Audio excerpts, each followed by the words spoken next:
Estamos gravando mais um programa Inteligência Espiritual no canal Mensageiro da Verdade com o pastor J. Pérez. Hoje vamos dar continuidade no estudo bíblico, no livro de Gênesis. Hoje capítulo 6, a corrupção do gênero humano.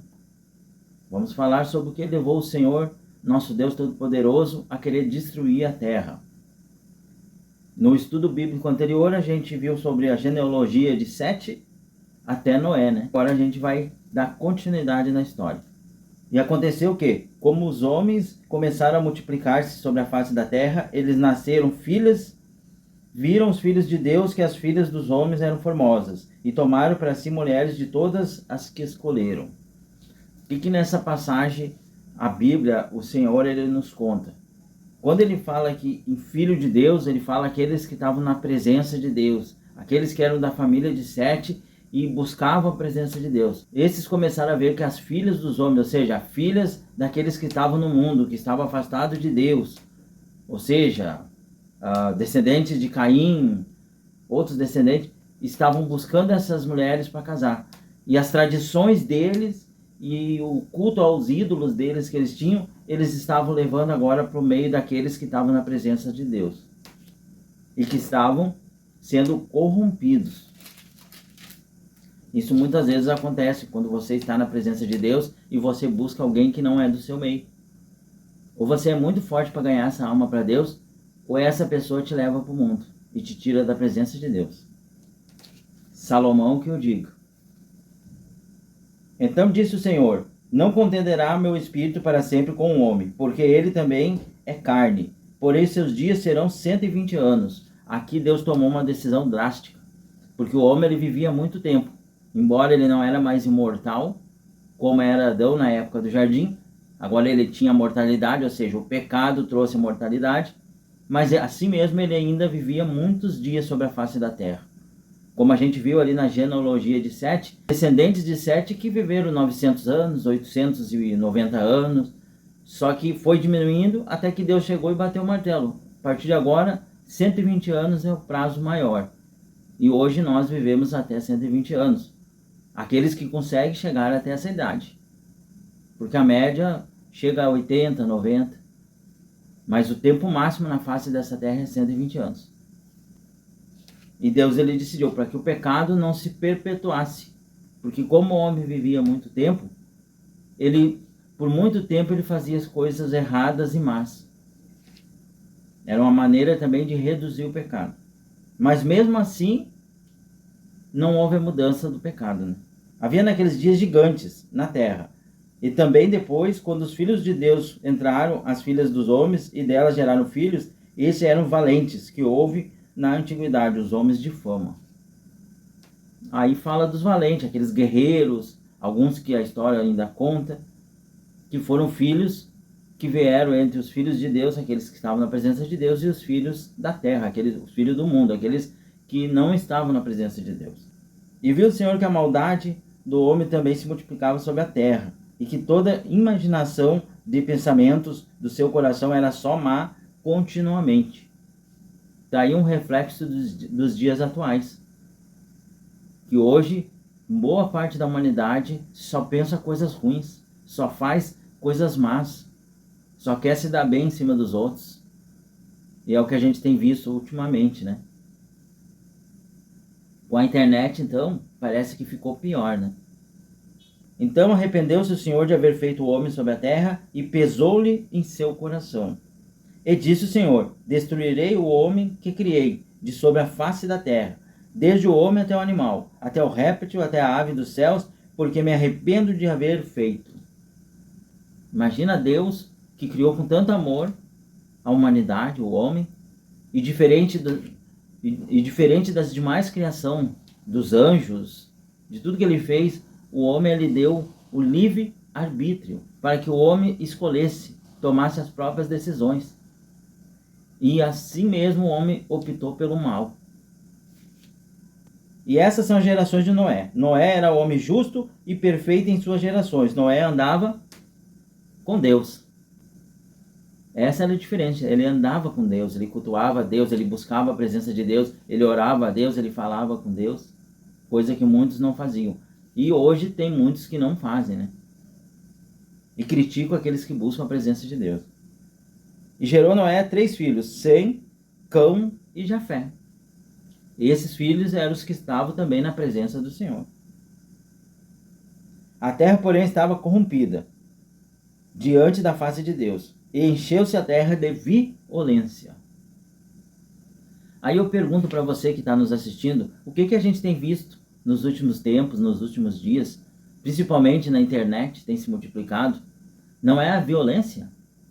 São vídeos de violência. Independente quem faça ou quem cometa a violência, a gente tem visto se espalhar. É violência contra o próprio ser humano, é violência contra os animais. A humanidade ela está má e ela está cultivando a violência. A terra, porém, estava corrompida diante da face de Deus, e encheu-se de violência. E viu Deus a terra, e eis que estava corrompida, porque toda a carne havia corrompido o seu caminho sobre a terra. Isso Deus já tinha previsto lá no jardim, quando ele disse para Adão e Eva não comer do fruto do conhecimento do bem e do mal. Porque não só a morte entraria, mas o mal tomaria conta. Deus anuncia o dilúvio. Então disse Deus a Noé: a fim de toda a carne é vindo perante minha face, porque a terra está cheia de violência, e eis que os desfarei com a terra. Fazei para ti uma arca de madeira, de gofer, farás compartimento na arca, e betumarás por dentro e por fora com betume. E aí Deus diz para Noé: vou destruir tudo, mas faz uma arca para ti, tua família e os animais, e provavelmente aqueles que se convertessem, que se colocassem no caminho do Senhor. Mas eu acredito, como eu já disse em outra passagem, em outro capítulo que a gente leu, que muitos devem ter se unido a Noé para ajudar a construir a arca, até porque naquela época não tinha ferramentas. Porém, no meio do caminho desistiram, como é nos dias de hoje. Quantas pessoas elas vêm à casa de Deus, você evangeliza, elas vêm, elas dão andamento, procuram a presença de Deus e depois elas simplesmente abandonam. E desistem no meio do caminho e se vão para o mundão de novo. No tempo de Noé, eu creio que não era diferente. Farás na arca uma janela, e de um covado a acabarás em cima. E a porta da arca porás ao seu lado, e farás andares, baixo, segundo e terceiro. Então a arca tinha 3 andares. Porque eis que eu trago um dilúvio de água sobre a terra, para desfazer toda a carne que há espírito, de vida debaixo dos céus. Tudo o que há na terra expirará. Mas contigo estabelecerei a minha aliança, e entrarás na arca tu, os teus filhos, tua mulher, e as mulheres dos teus filhos. E de tudo que vive de toda a carne, 2 de cada espécie farás entrar na arca, para conservar vivos contigo, macho e fêmea serão. Macho e fêmea. Presta bem atenção nessa observação. Das aves conforme sua espécie, e dos animais conforme a sua espécie, de todo o réptil da terra conforme a sua espécie. 2 de cada espécie virão a ti para os conservar em vida. Eleva contigo toda a comida que se consome, e ajunta-a para ti, e te será para mantimento a ti e a eles. Assim fez Noé conforme tudo o que Deus lhe mandou. Assim o fez. Então Noé ele seguiu Deus segundo tudo que Deus tinha mandado. E ele fez. Ele construiu a arca. Creio que ele evangelizou muitas pessoas, falando para se arrepender do pecado, para ter oportunidade de entrar na arca. Eu creio que muitas pessoas ajudaram Noé a construir a arca, mas no meio do caminho abandonaram tanto a construção quanto a presença de Deus. E hoje em dia não é diferente. As pessoas às vezes iniciam a obra de Deus e depois abandonam no meio do caminho. Só que diferente anunciava o dilúvio, hoje a gente anuncia a volta do Senhor. E muitos, assim como naquela época que não acreditavam, que zombavam, que diziam o Noé é louco, é lunático, hoje falam a mesma coisa. Quando a gente fala da volta do Cordeiro, da volta do Filho de Deus. Isso são lunáticos que querem levar as pessoas para a igreja para ganhar dinheiro, mas não é assim. A gente quer salvar almas. Imagina no tempo de Noé e coloca agora. A gente está passando pela mesma coisa. Só que não é o dilúvio que está vindo. É o Filho de Deus. E assim como muitos naquela época gritaram quando veio o dilúvio, pedindo para que Noé abrisse a porta da arca para eles entrar e não podia porque quem tinha fechado era Deus, assim será na volta do Filho de Deus. Muitos vão clamar pela salvação. E Jesus vai dizer, eu não vos conheço. Tiveram a oportunidade de buscar, tiveram a oportunidade de mudar a vida, tiveram a oportunidade de mudar a direção que estavam caminhando, tiveram a oportunidade de buscar a salvação e negaram. Então que a gente leve a passagem de Noé como exemplo para os dias atuais, porque estamos vivendo exatamente o que Noé viveu. A corrupção, a maldade. A palavra diz que na época que veio o dilúvio, davam-se em casamento e se descasavam. Faziam festa e ninguém viu quando veio o dilúvio, a não ser quando as águas vieram enchendo tudo, transbordando, que começaram a correr em direção a Noé, em direção à arca, para pedir para entrar. Assim será na volta do Filho de Deus.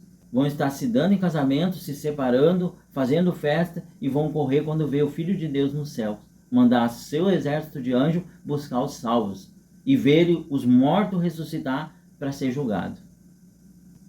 Então busque Deus enquanto há tempo. Essa é a palavra de hoje, que Deus abençoe grandemente. É o estudo que nós tivemos hoje do capítulo 6. E no próximo vídeo nós vamos falar sobre o capítulo 7. Noé e sua família entram na arca. E o segmento, né? Então até o próximo vídeo. Fiquem todos com Deus. Esse é um programa Inteligência Espiritual, do canal Mensageiro da Verdade, com o pastor J. Pérez. Deus abençoe a todos.